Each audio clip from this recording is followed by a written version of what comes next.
आदित्यनाथ ने जवाब दिया समाजवादी पार्टी को, तो थोड़ी देर के बाद अखिलेश यादव ने भी सोशल मीडिया पर उन्नाव एनकाउंटर पर अपनी बात कही है। उन्नाव एनकाउंटर पर अखिलेश यादव सवाल खड़े कर रहे हैं। उन्नाव एनकाउंटर पर समाजवादी पार्टी के नेता हमलावर हैं। इसके पहले मंगेश यादव के एनकाउंटर पर सवाल पूछ रहे थे, लेकिन अब सोशल मीडिया पोस्ट के जरिए उन्नाव एनकाउंटर पर भी सवाल पूछ रहे हैं। वो कह रहे हैं फर्जी एनकाउंटर नाइंसाफी है। अखिलेश यादव इसे फर्जी एनकाउंटर बता रहे हैं। कमजोर लोग एनकाउंटर को शक्ति मानते हैं। अभी तक ये लोग पहले एनकाउंटर को जाति से जोड़ रहे थे, अब वो सीधे सीधे सरकार पर सवाल उठा रहे हैं और वो कह रहे हैं कि ये नाइंसाफी है। कमजोर लोग एनकाउंटर को शक्ति मानते हैं। समाजवादी पार्टी के मुखिया अखिलेश यादव ने सरकार पर सवाल उठाए हैं और बार बार एनकाउंटर पर समाजवादी पार्टी के तमाम नेता हमलावर हैं। लेकिन अब अखिलेश यादव ने भी सोशल मीडिया पर इस एनकाउंटर यानी अनुज प्रताप सिंह के एनकाउंटर पर सवाल खड़े किए हैं, जबकि पहले के एनकाउंटर को उन्होंने जाति से जोड़ा था।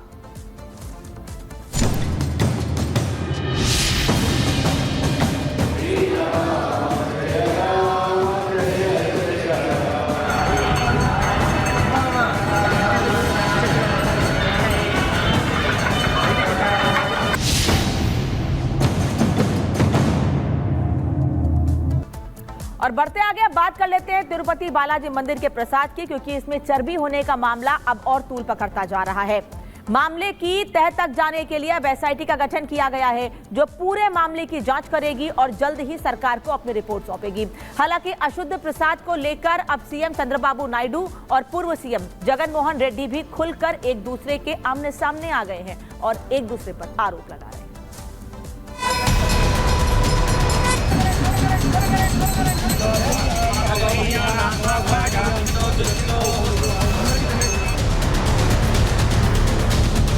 सनातन को खत्म करने की साजिशें हो रही हैं, सनातन को भ्रष्ट करने की साजिशें। उन दोषियों को फांसी की सजा देवे।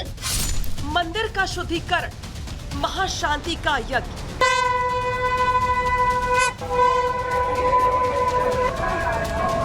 महापाप पर एक्शन, सियासत का चरम।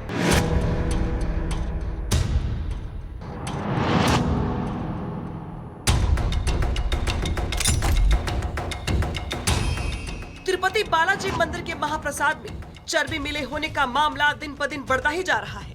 एक तरफ आंध्र प्रदेश सरकार बालाजी के मंदिर में हुए जघन्य महापाप के किरदारों का चेहरा सामने लाने के लिए फैसले पर फैसले कर रही है, तो वहीं दूसरी तरफ इस मुद्दे पर आंध्र प्रदेश से लेकर दिल्ली तक सियासत भी गर्म हो गई है। इस मामले के सामने आने के बाद चंद्रबाबू नायडू ने कहा कि लड्डुओं में चर्बी की जांच एसआईटी को सौंपी गई है, तो अब एसआईटी ही प्रसाद को लेकर आई रिपोर्ट की भी जांच करेगी और जांच रिपोर्ट चंद्रबाबू नायडू सरकार को सौंपेगी। लेकिन इस मामले में सबसे बड़ा मोर्चा महाप्रसाद में मिलावट को लेकर आरोपों के घेरे में आए पूर्व सीएम जगन मोहन रेड्डी ने खोल दिया है।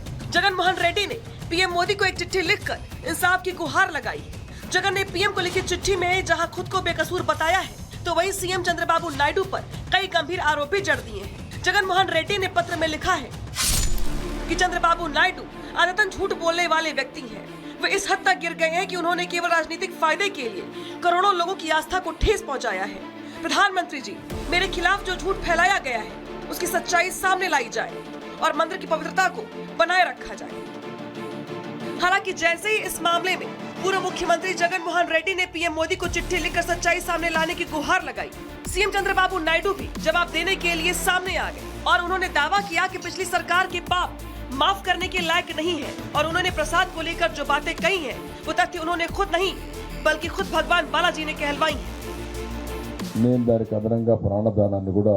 पिछली सरकार ने लोगों की भावनाओं के साथ खिलवाड़ किया और उनकी भावनाओं का सम्मान नहीं किया। मुझे लगा कि भगवान ने खुद मुझसे लड्डू पर ये तथ्य प्रकट करवाए हैं। भगवान सब कुछ करता है और हम केवल नाम मात्र के हैं। जाहिर है मामला असंख्य हिंदुओं की आस्था से जुड़ा हुआ है, इसलिए विवाद ठंडा पड़ने की बजाय गर्माता ही जा रहा है। हिंदू संगठन और करोड़ों हिंदू तिरुपति बालाजी मंदिर के पापी को ढूंढकर सजा देने की मांग कर रहे हैं, तो वहीं विश्व हिंदू परिषद अब देश के सभी मंदिरों का नियंत्रण हिंदुओं के हाथों में देने की मांग कर रहा है। मंगेश यादव के बाद उत्तर प्रदेश में एक और एनकाउंटर हुआ है। नाम है अनुज प्रताप सिंह। जाति से हटकर हालांकि कुछ लोग इसे अब पुलिस की कार्यप्रणाली से जोड़कर भी देख रहे हैं, लेकिन जब मंगेश यादव का एनकाउंटर हुआ था तो उसे जाति से जोड़कर देखा गया था। आज तड़के सुबह अनुज प्रताप सिंह जब उसे एसटीएफ की टीम पकड़ने के लिए गई तो फायरिंग की और टीम ने भी जवाबी कार्रवाई की, जिसमें ढेर हो गया अनुज प्रताप सिंह। रिपोर्ट देखिए।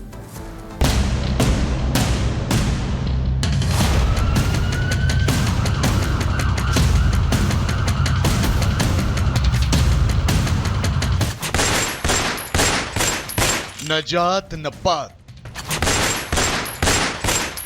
न यादव न ठाकुर।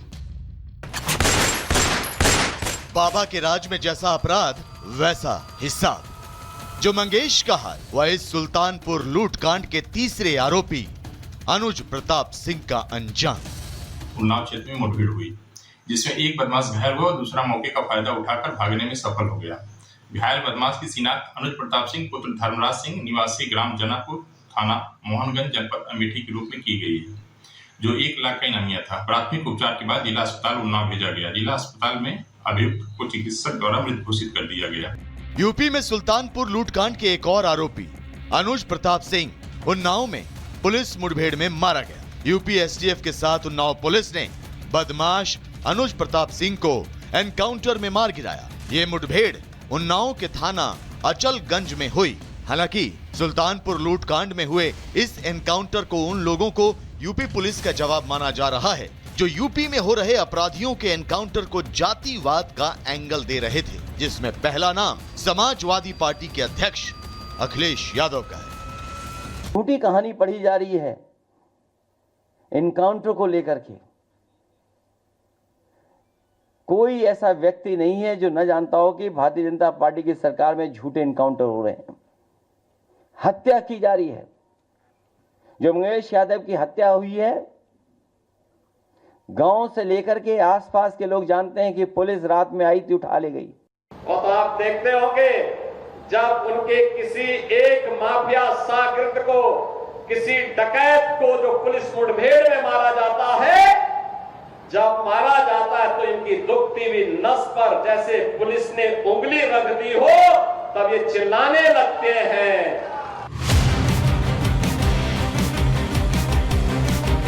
हालांकि सुल्तानपुर लूटकांड के तीसरे आरोपी के एनकाउंटर के बाद मुठभेड़ को जाति का एंगल दे रहे जुबान पर ताला लगेगा या नहीं, इस बारे में तो फिलहाल नहीं कहा जा सकता। लेकिन इस एनकाउंटर को लेकर जो खबर सामने आ रही है उसके मुताबिक यूपी एसटीएफ के साथ उन्नाव पुलिस ने पहले बदमाश अनुज प्रताप सिंह को सरेंडर करने का मौका भी दिया था, लेकिन आरोपी अनुज प्रताप सिंह ने पुलिस पर फायरिंग कर दी, जिसके बाद यूपी एसटीएफ की तरफ से जवाबी फायरिंग की गई, जिसमें बदमाश अनुज प्रताप सिंह गोली लगने से घायल हो गया, जबकि अनुज का साथी पुलिस को चकमा देकर भाग निकला। वहीं एनकाउंटर की जानकारी जैसे ही इलाके में फैली, वहां भीड़ लग गई, जिसके बाद पुलिस अनुज प्रताप सिंह को लेकर फौरन जिला अस्पताल पहुंची, जहां डॉक्टरों ने उसे मृत घोषित कर दिया। बताया जा रहा है कि आरोपी अनुज प्रताप सिंह अमेठी के जनापुर गांव का रहने वाला था और वो भी 28 अगस्त को सुल्तानपुर में हुए ज्वेलरी शॉप लूटकांड में शामिल था। इस कड़ी में हमारी टीम मृतक अनुज के घर भी उनका पक्ष जानने पहुंची। अनुज प्रताप सिंह मेरा लड़का था, उसका सूरत में सिर्फ एक ही केस था और बाकी सुल्तानपुर में नाम था। पुलिस ने उसको इनकाउंटर करके मृत घोषित कर दिया। हम लोगों को कोई भी जानकारी है इस विषय में नहीं। चलो अखिलेश यादव जी का इच्छा तो पूरी हो गई, कम से कम ठाकुरों का इनकाउंटर करके उनकी इच्छा की पूर्ति तो हो गई। ठाकुर का भी इनकाउंटर हो गया, जिसके पास 35-40 केस हैं उनका इनकाउंटर नहीं हो रहा, जिसके पास 1-2 केस हैं उनका इनकाउंटर किया जा रहा है। वहीं इस इनकाउंटर के बाद अब बीजेपी भी खुलकर सामने आ गई। बीजेपी का कहना है कि यूपी पुलिस अपराधियों का हिसाब करने में कोई जाति धर्म का चश्मा नहीं लगाती।